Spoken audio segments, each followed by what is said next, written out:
justamente cuando nos hallamos en vísperas de que concluya el año 2015, un nuevo tema, una gran cuestión atrae la atención nacional.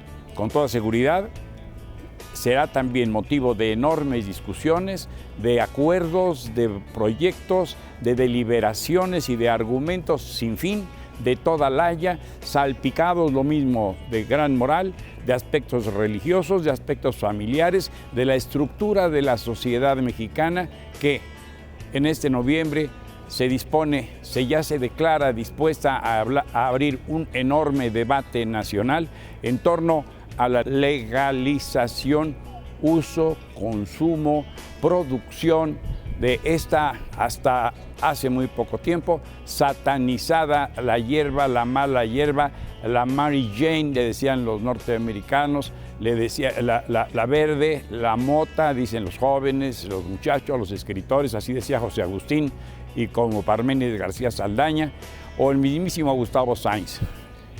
Los chamacos de la secundaria 15 del año 52 se escondían por ahí detrás del taller de encuadernación para prender un cigarro de tabaco, porque se sabía entonces que la marihuana estaba destinada a la escoria de la sociedad, que era consumida por malvivientes, por vagos, por francamente viciosos, por seres casi perdidos, o bien por personas de escasa educación, de pobre preparación, que no imaginaban el daño que se hacían.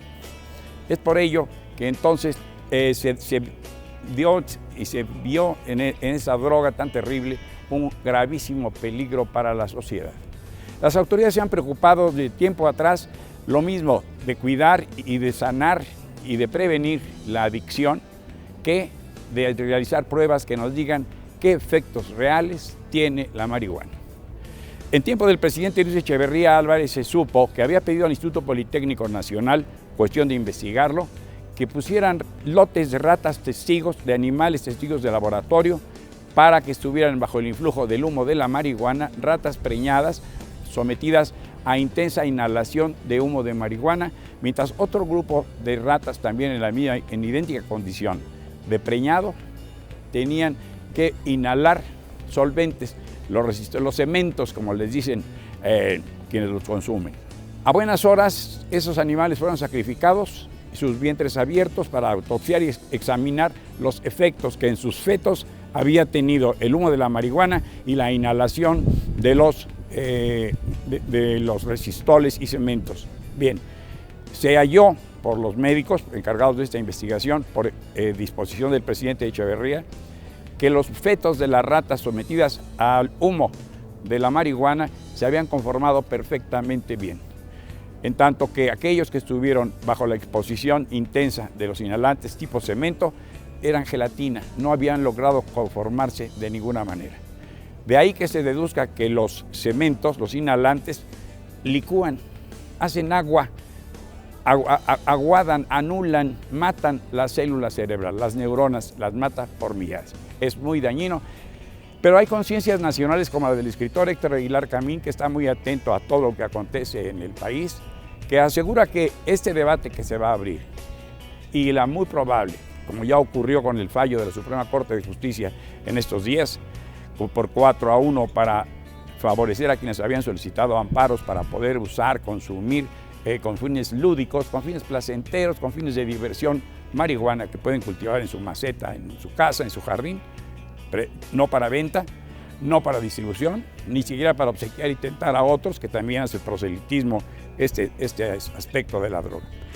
Entonces, Héctor Aguilar Camín opina que ya es hora de que México se despegue de la fea tutela de los norteamericanos que en la Segunda Guerra Mundial obligaron al país a producir en los altos de Sinaloa suficiente amapola para extraer opio, para extraer las drogas que necesitaban para los soldados en el frente, soldados heridos, soldados gravemente que tenían necesidad de esos opiáceos. Estamos entonces aquí en San Lázaro, en vísperas de vivir intensos debates, le decía yo a usted, porque habrán de hablar religiosos, educadores, moralistas, sociólogos, padres de familia, asociaciones de padres de familia, observadores de la vida nacional, farmacólogos, médicos, de la estatura de Ruy Pérez Tamayo, que es un gran anatomopatólogo, que nos puede decir cuáles son los efectos reales de la marihuana en el ser humano, en qué le beneficia, en qué le perjudica. Aquí en San Lázaro se dará el gran debate. Será uno de los grandes escenarios nacionales, pues el Poder Legislativo habrá de regular, habrá de fijar la norma, habrá de establecer y fijar condiciones específicas, claras, observables para toda la ciudadanía respecto de este gran tema. Opine, diga, y también aquí desde el Congreso vamos a estarle informando de la mecánica, de la dinámica que adquiera este gran debate nacional. De ello le informaremos aquí desde el Congreso. Soy Miguel Reyes Razo, su servidor. Hasta la próxima.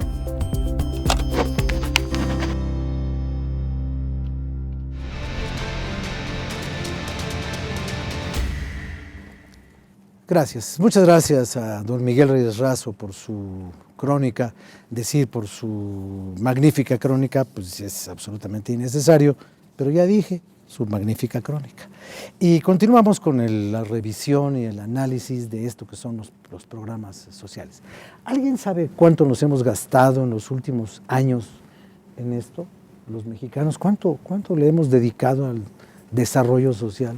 Rafa, normalmente, gracias por el espacio, normalmente en el presupuesto se estima anualmente el 60-65% del presupuesto global para la política social, para todos los temas, no para la Secretaría de Desarrollo Social. Es diferente el tema de una dependencia de gobierno a todos los esquemas inherentes a la política social.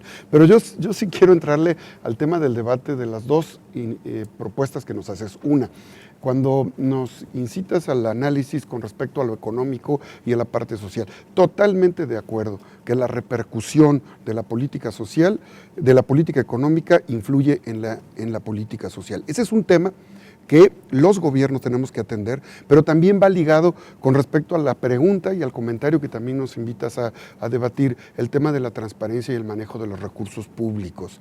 Hoy no podemos decir que en este país hay un partido que gobierna al unísono. Hoy podemos decir que en los más de 2.500 municipios gobierna el PAN, el PRI, el PRD, el PT, Movimiento Ciudadano, Morena. Hoy podemos decir que en los estados de la República los gobernadores son de todas las fuerzas políticas y podemos decir que a nivel nacional ha habido alternancia. Pero también tenemos que entender que no podrá haber avance en la política social si ésta no articula los 3 órdenes de gobierno y regula la coordinación interinstitucional. Es decir, es sociedad, son gobiernos, es poderes públicos con la responsabilidad que tenemos, sobre todo que en la Cámara no confundamos pobreza con marginación, que ese es un tema fundamental. No acabamos de entender cuáles son las variables de la pobreza y cuáles son las variables de la marginación. Entonces, cuando etiquetamos un proyecto o un programa, no estamos sabiendo si estamos atendiendo pobreza o marginación. Por eso creo que es muy importante que en materia de política social se entienda. Vivimos en la pluralidad democrática, todos somos corresponsables y en esa lógica yo creo que la inversión pública que se ha venido haciendo por parte del gobierno de la República se ha venido focalizando a la extrema pobreza y sobre todo al tema de alimentación. ¿No son, diputado, la marginación y la pobreza como siameses? Bueno, en realidad, yo creo que no se trata de hablar de ciertas definiciones. Efectivamente hay una diferencia, francamente, que yo creo que no es el meollo del asunto. La cuestión es que, por ejemplo, la educación, se ha dicho, ayuda a mejorar las capacidades de la población, pero en México, en los últimos años, la educación ha ido aumentando progresivamente y la pobreza también. Es decir, no es condición suficiente que haya mayor educación para que se reduzca la pobreza. El gasto en salud no ha crecido al nivel que requiere. Tenemos lugares en donde hay esperas para personas con cáncer de hasta 1 año, que les dan cita 8 meses después de 1 año. La gente ya se murió para entonces. El gobierno no ha hecho nada por mejorar el gasto en salud.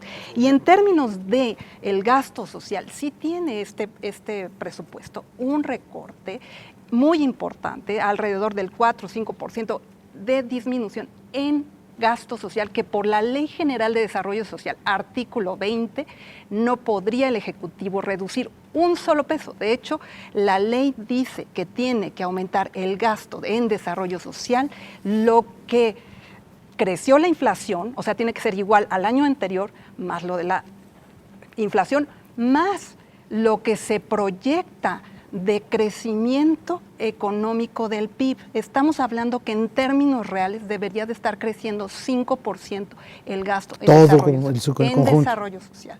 Y están recortando el programa de adultos mayores, cuando en este país los adultos mayores están creciendo y es precisamente el área de desarrollo social que más falta hace de cobertura.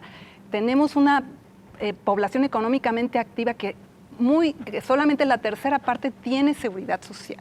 Casi el 60% de la población económicamente activa no la tiene. Por ejemplo, el 50% del decil 20, del quintil 20, el más alto, tiene pensión o jubilación. En cambio, en el primer 20%, solamente 5% de la población tiene pensión. Por eso es necesario el programa, por ejemplo, de adultos mayores, porque los más pobres no tienen nada. Entonces, creo que tenemos un presupuesto que no ayuda para nada, y la parte económica, perdónenme, pero el Producto Interno Bruto, si se considera el crecimiento de la población, ha sido uno de los más bajos históricamente, los que hemos tenido en los últimos años. ¿Cómo ve usted, diputado? Nosotros, lo que ha comentado la diputada. Sí, al principio coincidimos en varios temas. Al principio precisamente hablábamos que el tema de la política social, hablando de este gobierno, ha sido un fracaso. Precisamente nos referíamos a que ha sido progresivo el presupuesto en materia de desarrollo social, ha ido incrementando, y digo, en esta ocasión hay una preocupación. En efecto, hay una propuesta en el presupuesto de egresos 2016 de recorte de 5.232.10 millones de pesos, que significa el menos 4.57%, indistintamente de la fusión de programas que ya se ha comentado, que tienen que ver precisamente con el desarrollo social. Hay un recorte también al tema de la salud de 5.181 millones de pesos, y al tema de educación pública de 5.697 millones de pesos en este presupuesto 2016, de tal manera que yo creo que necesariamente se tiene que redireccionar el tema del presupuesto, y obviamente se necesita fortalecer el tema de la salud, fortalecer el tema de la educación, y sobre todo transparentar y vigilar que en efecto los recursos que van destinados a desarrollo social se apliquen, porque luego pues, nos encontramos con que hay mucha opacidad en el manejo de los recursos, no hay un padrón único de todos los beneficiarios de los diferentes programas, y naturalmente este es el paso que tenemos que dar, en que se transparente todos los programas y que conozcamos a todos los beneficiarios de los diferentes programas que tienen que ver con el desarrollo social. Sí hay una preocupación, insisto, en los temas que tienen que ver con los recortes presupuestales. Muchas gracias, diputada, por favor. Gracias.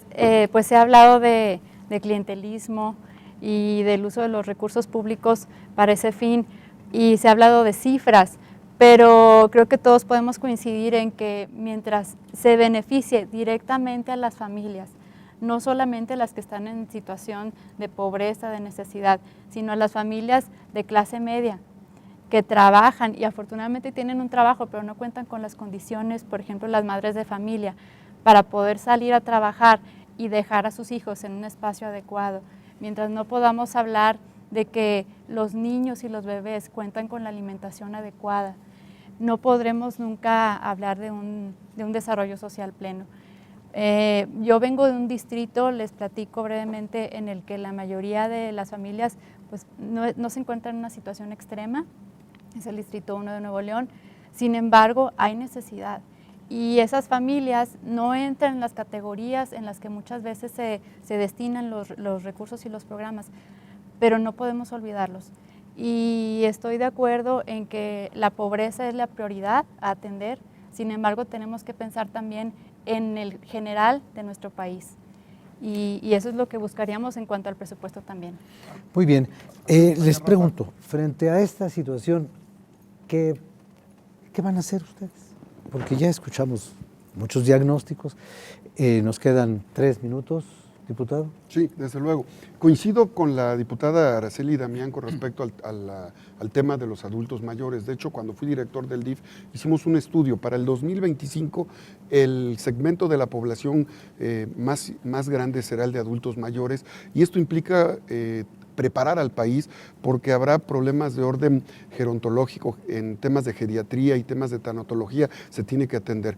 No simplemente es atender a los adultos mayores a través de un recurso. En este país tenemos que preparar, y creo que esa es la tarea de los diputados y de esta legislatura, tenemos que preparar al país con infraestructura, y hay modelos como estancias de día, hay modelos que pueden atender y que pueden dar esperanza a los adultos mayores, y creo que de esa manera podríamos ir complementando una política que no sea política pública, sino política de Estado, que entienda la dinámica de la proyección poblacional. E insisto, este país está siendo gobernada por todos los partidos políticos. Hay un asunto de corresponsabilidad y también ha habido un asunto de alternancia. Por lo tanto, es necesario que cada quien como partido en el gobierno asuma la responsabilidad que tiene en materia de política social con los mexicanos. Muchas gracias, diputado. Yo nada más quiero decir... Aunque sea un cachito chiquito. Claro, voy a estar muy pendiente. Quiero decir que esto no es un asunto de colores, esto es un asunto de una realidad que están viviendo los mexicanos. Hay una incongruencia total a la hora de presupuestar, a la hora de cobrar impuestos. Quisieron bajar el refresco, lograron bajarle 50 centavos, estamos destinando grandes cantidades de dinero a los programas de obesidad, hipertensión, diabetes, pie diabético, etc., etc., y estamos recortando el presupuesto de salud. O sea, hay una incongruencia total, no tiene razonamiento, o sea, no hay un razonamiento lógico.